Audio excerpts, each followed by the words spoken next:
Bien, vamos a otro tema. Un cabildo constitucional con 90 integrantes, 100% electos, una comisión de expertos y un plebiscito obligatorio para noviembre de 2023. Esos son algunos de los principales puntos de la propuesta del oficialismo en torno al proceso constituyente y al futuro órgano que estaría encargado de redactar una nueva Carta Magna. Vamos a entrar en más detalles de esta negociación, conversaciones. Para eso estamos junto al diputado Raúl Soto. Diputado, ¿cómo está usted? Muy buenos días, gracias por acompañarnos. Hola Nicolás, muy buenos días, gracias a usted por la invitación. Oiga, usted, como expresidente hace poquito solamente de la Cámara de Diputadas y Diputados, conversamos mucho al respecto, llevó y lideró las conversaciones también con su par en el minuto del Senado, el senador Elizalde. Ahora, igualmente está ahí acompañando, conversando. ¿Usted ve que esto tenga pronta resolución? Algunos dicen que el martes podrían haber novedades, se espera desde el oficialismo, desde la oposición se descarta. Y de hecho, escuchaba durante la mañana al diputado Guillermo Ramírez que dijo, bueno, si aquí hay que seguir conversando todo el 2023, se tiene que conversar, pero sacar un buen acuerdo.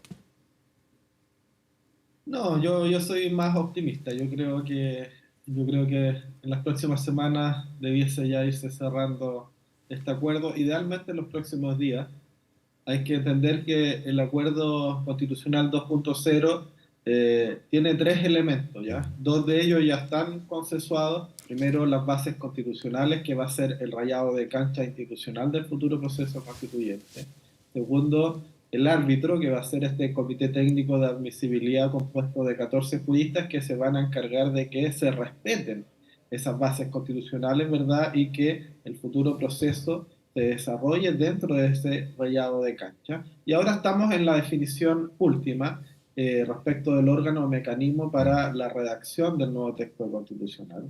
Acá todavía hay efectivamente diferencias, hay bastante lejanía, pero yo diría que a partir de la propuesta del oficialismo se empieza a causar en la medida de que podemos buscar un equilibrio entre dos principios que son muy importantes para el éxito del futuro proceso constituyente. Por un lado, todo proceso debe tener participación democrática de la ciudadanía para que exista legitimidad social, ¿verdad? Y por el otro lado, entendemos que para corregir los errores y también evitar los excesos del proceso anterior se requiere mayor rigurosidad técnica desde el punto de vista jurídico y político, y ahí aparece el rol de los expertos. Entonces, en la medida que logremos, ¿verdad?, un equilibrio, una mixtura entre estos dos elementos, creo que vamos a poder diseñar un proceso constitucional que sea exitoso. Es por eso Sí. que una de las propuestas, que es la última del oficialismo, plantea, ¿verdad?, que sea un comité de expertos en una primera instancia, el cual trabaje en la elaboración de un texto, una propuesta, un anteproyecto, y que, por tanto, a partir de ese anteproyecto sea un órgano electo que sea denominado Cabildo Diputado, Constitucional, que delibere y decida finalmente, ¿no? Yo creo que ahí se sí. logra una mixtura entre ambos elementos que podría ir generando un consenso en torno a un órgano que sí debe ser más acotado de lo que se está planteando hoy día. Estamos conscientes de eso y hay que buscar cuál es el número que deje conforme a todas las partes. Déjeme detenerme un segundo en eso. Esto es parte de las conversaciones, ha ido avanzando, cambiando también. El punto del mecanismo, que para muchos iba a ser uno de los temas más complejos, porque obviamente lo que se busca es no repetir los errores que ya por lo menos se ha consensuado con respecto a lo que sucedió en la Convención Constitucional. No todos fueron errores de la Convención, hay que ser súper justo en eso, pero evidentemente hay elementos que no se pueden volver a repetir, porque si no el resultado podría llegar a ser el mismo, un rechazo de la propuesta constitucional. Y aquí hay un cambio bien sustancial, ¿ah? Una comisión de expertos que elabore un proyecto o un borrador, podríamos decir, de nueva constitución, y que este luego pase a el Cabildo Constitucional 100% electo. Ahora, le hago la pregunta, porque este borrador sería un proyecto no vinculante, es decir, podría ser entregado a este eventual nuevo mecanismo de representación popular y que defina que efectivamente no, ya ser un foja cero, partir de nuevo. ¿Esto cómo se ve también? Porque si fuera vinculante, digamos, en base a ese documento de eventual propuesta constitucional, de todas maneras se tendría que trabajar, aunque le gustara al que fue elegido o no. Sí, es más bien un insumo para el trabajo de deliberación democrática que lo debe hacer el órgano, el cabildo, ¿no? Pero evidentemente que lo que hace en definitiva este anteproyecto es reemplazar la hoja en blanco. O sea, Ya. aquí estamos hablando derechamente de un órgano que va a partir de una base mucho más sólida, un órgano que va a llegar a instalarse con reglas preestablecidas, con Ahora, con pero no es unas bases. vinculante, se podría desentender de No, ese, no, no. de ese insumo, digamos. Sí, claro, pero la deliberación parte desde esos contenidos, Ya, ¿ya? A eso se suma además lo que ya está en las bases constitucionales, que son 12 principios bien claros claro. respecto de temas de fondo, ¿no? Por lo tanto, yo creo que está bastante delimitado, mucho más que en el proceso anterior, ¿verdad? Lo que podría ser este proceso constituyente, y eso es algo que le da garantía y tranquilidad al mundo político y creo que también a la ciudadanía. Ahora, claro. Estamos lejos todavía en lo cuantitativo, ¿no? El oficialismo está proponiendo hoy día 99 miembros de este Cabildo Constitucional, 32 para el Comité de Expertos. Desde Chile Vamos, desde la oposición, dicen que se acerque más a lo que es la estructura del Senado actual, que son 50, Sí. ¿verdad? Y Y que expliquemos también eso, se diputado, disminuya. porque desde la ciudadanía muchos dirían, bueno, si son 99, 90, ¿qué puede importar tanto eso? Es finalmente porque cada persona un voto, ¿no? O sea, eso es bien relevante y se vivió de hecho cuando estaba la discusión, por ejemplo, de los 2/3 de la Convención Constitucional. Ahí radica lo que ha sido el detenerse en definir cuántos integrantes podría tener el mecanismo. Sí, claro, pero también por un tema de que queremos que este proceso sea poco ostentoso, sea austero, Ujú. sea un poco para las parafernalia, ¿no? Creo que también el proceso anterior tuvo errores en el fondo, pero también tuvo muchos errores en la forma, en lo estético, en la forma en la cual se relacionaban las personas, de verdad, en la forma como se relacionaban entre ellos, con los medios, en lo que comunicaban hacia la ciudadanía, eso fue generando mucho desprestigio. Acá queremos un órgano más acotado, pero no tan acotado como para que termine afectando eso la representatividad de la diversidad política y social chilena que debe tener, ¿no? Por eso estamos buscando un equilibrio que sea lo más adecuado posible, pero al mismo tiempo no tan grande como para generar los mismos miedos, los mismos temores de repetir la experiencia de la Convención Constitucional. Yo creo que esos son los principios más o menos que están encima de la mesa hoy día. Y yo espero, insisto, que en los próximos días ambas partes vayamos cediendo en las posiciones y buscando un equilibrio, porque entendemos que en una negociación ninguna parte puede pretender que su posición o Sí. propuesta inicial sea inflexible, ¿no? Porque eso daría cuenta más bien de que hay una poca voluntad de llegar realmente a un acuerdo. Acá entendemos que todos estamos sentados porque entendemos y estamos conscientes de que el mundo político debe ser responsable y debe dar una certeza institucional al país respecto de esta segunda oportunidad que nos estamos dando para construir, en este caso, una constitución que nos una a todos y que no nos divida, ¿no? Y que involucre y que concite el apoyo de la gran inmensa mayoría de los chilenos y chilenas. No nos podemos volver a equivocar, probablemente si nos equivocamos, hacemos las cosas mal, ¿verdad? No vamos a tener una tercera oportunidad en mucho tiempo más. Y por eso decimos que el acuerdo constitucional 2.0 debe cerrarse lo antes posible. Ujú. Si no hay acuerdo o si hay un mal acuerdo, la verdad que eso sería una irresponsabilidad tremenda de parte del mundo político de forma compartida y transversal. Yo creo que acá todos tenemos que Sí. asumir nuestra cuota de responsabilidad. Aquí de los distintos sectores, diputados Soto, que están conversando en esta mesa en el Congreso, no se ha hablado de una fecha límite, si se ha dicho, usted lo ha dicho, también el senador Elizalde, por ejemplo, que esto no se puede eternizar la discusión. Ahora, desde la propuesta del oficialismo, uno podría entender que se fija bastante una fecha para terminar con los acuerdos, recordando a quienes nos ven a esta hora que sale un acuerdo y luego tienen que haber proyectos de reforma constitucional. Así que sigue la discusión. Uno entendería que si el acuerdo es transversal va a ser una discusión bastante eficiente en términos de tiempo, sería rápida. Pero, por ejemplo, para el cabildo constitucional que se propone desde el oficialismo, 100% electo por la ciudadanía el 26 de marzo de 2023. En marzo, que está bastante cerquita, digamos, el 26 de marzo, finales de ese mes. O sea, igual las fechas se empiezan a poner bastante exigentes para lo que puede ser cerrar esta conversación en el Congreso para llegar a un acuerdo, ¿no? Sí, bueno, primero, en términos generales, porque si bien efectivamente no nos hemos autoimpuesto un plazo fatal, un plazo Ujú. perentorio, porque el acuerdo va a estar cuando se cierre el consenso respecto Lógico.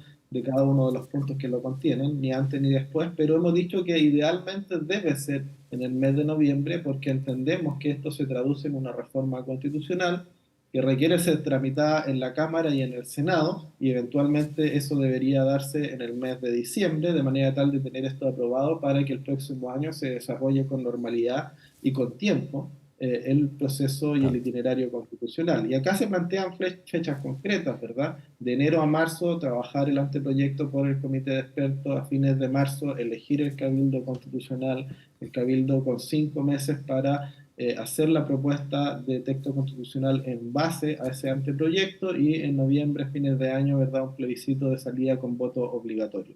Eso obviamente que tiene que ser conversado y contrastado también con la planificación del servicio electoral y será conversado también con la oposición para ir viendo cuáles son sus puntos de vista respecto de este itinerario y también respecto del diseño, estructura y normas de funcionamiento de estos órganos que se están proponiendo. Ujú. Ahora, ¿se ve y usted ve ánimos desde la oposición para llegar a un acuerdo en el menor, en las semanas que quedan, digamos, ya estando a 21 de noviembre? Porque uno, por lo menos desde las declaraciones que se hacen en público, ahí obviamente pueden haber algunas diferencias con respecto a la conversación en privado, pero desde las declaraciones de parlamentarios de la oposición no se ve que esto se cierre esta semana o la próxima. De hecho, algunos han dicho, bueno, y si hay que discutir todo diciembre, se discute diciembre, digamos. Bueno, yo no creo que estemos tan lejos. O sea, ya las bases constitucionales, que son temas muy de fondo, logramos consensuarlas. Y ahí hay diferencias mucho más profundas que en el tema de un diseño de un órgano, ¿no? También respecto del árbitro. Y ahora respecto del órgano, yo creo que primero todas las partes han explicitado que están por un órgano 100% electo. Ninguna de las partes, al menos en la mesa formal de conversación de los partidos con representación parlamentaria, ha planteado una alternativa distinta. Eso hay que ser bastante claro. La diferencia está más bien en el tamaño, en el número, ¿no? Y si tenemos por un lado, ¿verdad?, al oficialismo diciendo 99, tenemos por otro lado a la oposición diciendo 50, bueno, que ambas partes cedan, lleguemos a un punto de equilibrio que podría ser perfectamente 75, por ejemplo, ¿verdad?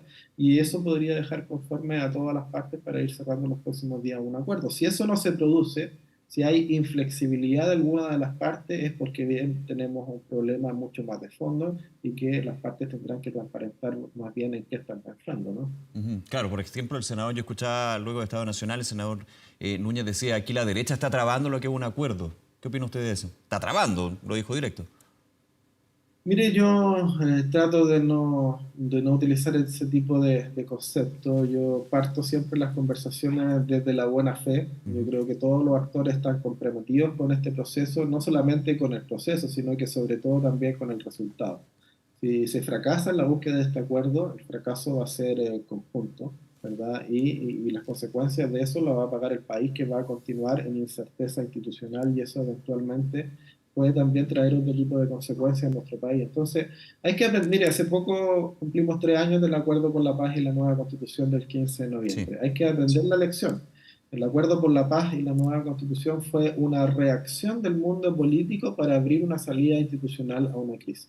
Ahora lo que estamos haciendo es anticiparnos a esa crisis institucional y social eventualmente y desde el mundo político dar una certeza de un proceso que involucre y donde todos los chilenos y chilenas nos sentamos parte. Probablemente uno de los errores principales del proceso anterior fue que excluyó a muchos segmentos de la sociedad. La gran mayoría de los chilenos se sintieron fuera de este proyecto constitucional, ¿no? Y las constituciones deben necesariamente sentar las bases o las reglas del juego de nuestra convivencia democrática, donde todos nos tenemos que sentir parte. Yo creo que ese es el desafío para el futuro proceso constituyente que estamos buscando construir. Claro, usted plantea ahí una mayor inclusión dentro de este órgano constituyente. ¿Y eso queda zanjado en la propuesta del oficialismo con lo que puede ser en la elección de este cabildo la representación de independientes, que es distinto a la elección que tuvimos para la Convención Constitucional anterior, y también escaños reservados, por ejemplo? Bueno, eso está en proceso de conversación, pero yo creo que hay bastante conciencia de que uno de los errores del proceso anterior, que desordenó el funcionamiento interno y que contribuyó a la mala imagen de la Convención Constitucional, que fue en gran parte también el culpable del resultado, eh, tiene que ver con la participación de independientes en listas propias, ¿no? Creo que la lista del pueblo es el caso más ejemplar respecto Y eso de principalmente, diputado, perdón, porque, y era bastante legítimo, ¿ah? Cada uno llevaba una bandera o un tema en particular, pero claro, no el todo que se tenía que discutir en esta convención. Es que justo pasa eso, porque al Ya. final tú terminas Insisto, atomizando. súper legítimo, y eso se Es esperaba también legítimo, porque cada uno tenía un es tema en legítimo, particular. pero una constitución no se construye en función de la suma de causas Ya. atomizadas, iguales que cada una puede ser muy legítima, sino que viendo también lo global. ¿Cuál es el proyecto país? cuál es el proyecto de sistema político, cuál es el proyecto de derechos sociales, de libertades que queremos para el futuro de nuestro país, ¿no? Y faltó esa mirada mucho más global y cada uno llevó su causa particular, ¿no? Yo creo que hay que tratar de evitar eso y por eso es importante que ahora sí existan proyectos políticos, ideológicos detrás de cada una de las listas, detrás de cada una de las personas que puedan ser identificados por la ciudadanía con claridad, ¿no? Ujú. Y es por eso que se va a permitir la participación de independientes, pero dentro de las listas de los pactos de los partidos, ¿no? Como ocurre actualmente en el Congreso Nacional, en la Cámara de Sí. Diputados, hay muchos independientes que están dentro de la bancada de los partidos y pueden participar sin ningún tipo de inconveniente. Oiga, y en base a eso también uno pensaría, usted está en las conversaciones, yo estoy escuchando distintos actores, usted también, pero en base a eso último, uno pensaría que en este nuevo órgano constituyente la participación de los partidos políticos sería muchísimo más activa que lo que sucedió en la Convención Constitucional, que inicialmente la Convención desde varios sectores hablaba de los partidos déjenos trabajar a nosotros, ahora esto sería distinto, eso podría provocar algún tipo de roce, ¿o no? Porque igualmente los partidos tuvieron representación y también tuvieron una discusión dentro de la convención, pero siempre fue un escenario bastante de tensión ahí. Esto obviamente uno pensaría, si van por la lista los partidos, claramente los partidos van a tener muchísima más influencia en lo que va a ser el resultado. A ver, yo creo que en una democracia representativa el rol de los partidos políticos es fundamental. O sea, no podemos concebir una democracia como las democracias que hemos desarrollado en las últimas décadas en el mundo, ¿no? Sin partidos políticos sólidos. Yo creo que en gran parte la crisis institucional que estamos viviendo en Chile y en el mundo de las democracias se debe justamente al debilitamiento de los partidos y de la institucionalidad política en general, a la alta fragmentación, Ujú. al surgimiento de movimientos más bien líquidos que no representan necesariamente nada y que terminan derivando en populismo o en autoritarismo, ¿no? Y los extremos vemos hoy día también que están creciendo en nuestro país. Entonces, en ese escenario de alta fragilidad política, yo creo que es más necesario que nunca que el sistema de partidos salga fortalecido y que genere una condición de estabilidad del país, de la sociedad y de la democracia. Yo creo que eso ordena también, ¿no? Y para la ciudadanía es mucho más fácil, ¿verdad?, identificar qué representa cada persona cuando hay un sistema de partidos absolutamente delimitado, claro y sólido. Yo creo que eso es fundamental, sobre todo en el momento que estamos viviendo en nuestro país. Abrir la puerta para innovar desde esta perspectiva, ¿verdad?, creo que podría nuevamente ser un riesgo para el fracaso del futuro proceso constituyente. Diputado Raúl Soto, como siempre, muchísimas gracias por conversar con nosotros aquí en Canal 24 Horas. Que tenga un buen día. Hasta luego. Muchas gracias, Nicolás, que esté Nos bien, muy vemos. buen día. Buen día, buena semana también.